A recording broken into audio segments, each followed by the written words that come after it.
you know why the barrier exists? To protect the school from burned ones. Be thankful you've never seen a burned one.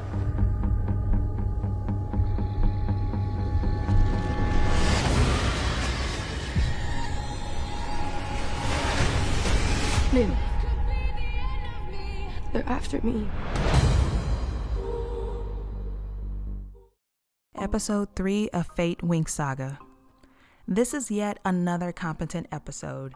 None of the episodes so far have really dazzled me, and we're halfway through the season. The characters are learning how to fine-tune their powers. Bloom, oddly enough, is the only one that's speed-trekking through her training. Aisha is having a tough time controlling her powers, which is odd because she's had them her entire life, and she practices practically every day. The one thing that bothered me in this episode is they started doing that stupid big girl trope that I can't stand. Tara has a great personality and she has anxiety about meeting other people. Those are normal teenage girl tropes that every girl has gone through. But the writers then give her insecurities because of her weight, and on top of it, she has a crush on one of the cool guy's friends. So in TV trope terms, that means she's trying to stand out and get his attention and doing extra nice things for him. I guess that's fine or whatever, but the thing that I hate that writers do is break the big girl's heart. I knew they would do it, but I was really hoping they wouldn't. I've seen it countless times in films and TV shows. They introduce us to this wholesome, good-natured big woman and have her fall for someone, and in turn, that guy announces to her that he just wants to be friends, shattering all her securities that she had, further causing her to put up a bigger wall to relationships and love.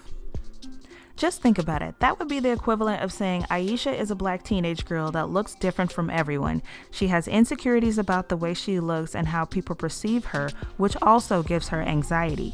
So then let's write in her story that she falls for a really cute guy who seems really friendly to her. Now let's write that the heart candy has eyes set on someone else. As she puts herself out there, let's let the heartthrob reject her because that's great drama. See, the writers think that this will make the audience relate to and love her more, but in my case, it makes me hate the writers for doing it and makes me love the character even less. Only because they used her as a tool for emotional manipulation, and I don't like to be emotionally manipulated. Why not, instead of writing Tara this way, give her anxiety about interacting with people, because that is a thing that happens to people of different demographics, which means it's relatable. Take away that insecurities about her weight because you don't need it to make drama. Instead, why not have Tara find interest in Dale and learn how to fight through that anxiety to interact with him because he's worth fighting for? Or you can forget about the anxiety altogether because in the show she loses that anxiety and is trying to get his attention. She says she's watched dozens of makeup tutorials to look good for him at the party. So why not let Dale like Tara and have them develop a relationship as normal everyday people do, and then throw a relationship complication in the mix, for drama. Okay, enough of my venting, let's move on. Sky's acting was a little subpar in this episode, in my opinion, and that's only because I've been watching WandaVision and Paul Bettany's character Vision has been killing it, so I might be rating him poorly because of it. Another thing I didn't like was the Ricky story that Riven told Bloom. Apparently, Stella used her powers to harm a girl that was interested in Sky. Wow. I was like, she's already a pretty crappy character through her actions, but to put the icing on the cake, she lets people insinuate that she's a violent witch to anyone who messes with her man. Now, let me point out two problems with this. That type of thinking is really problematic. If the story is true, she needs to be expelled for harming another student. Then, Sky needs to distance himself from her, i.e. restraining order or whatever fairies have in the other world. Then, Stella's parents need to get her some kind of fairy therapy because that's not how future adults need to act. Her parents apparently are too busy to discipline her, so the school should set her up with that type of situation. If, on the other hand, the story isn't true, well, why the hell would you want to be perceived that way? Not exactly attractive or hot in any way.